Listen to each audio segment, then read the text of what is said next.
तर मित्रांनो, तर आम्ही निघालो होतो सोनारी फाटा इथून माहितीवाडी या गावातून सोनारी फाटा आणि सोनारी फाट्याहून तामसा या ठिकाणी जाताना जवळगाव वाटत लागलेलं आहे.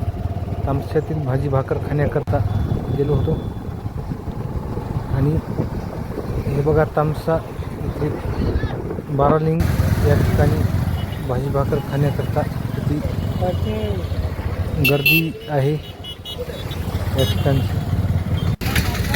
बघा कमान बारालिंग देवस्थानाची. या ठिकाणाहून आम्ही निघालो. आमची वाटेमध्ये त्याचा मुलगा भेटलेला आहे, त्यांना पण भेटलो आम्ही निघालो. पाठीमागं तांदूळ मामा आहेत आमचे. हो निघाले मित्रांनो.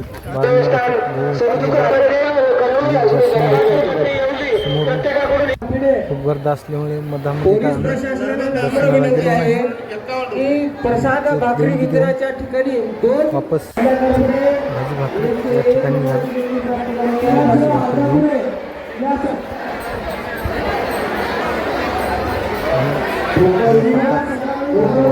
भाजी भाकरीसाठी लाईन लागलेली आहे.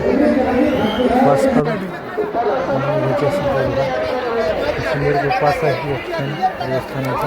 भाजी भाकर आणि अशी बघा या प्रकारे लाईन भाजी भाकर लागलेली या ठिकाणी. आणि आम्ही परत भाजी भाकर खाऊन निघालो.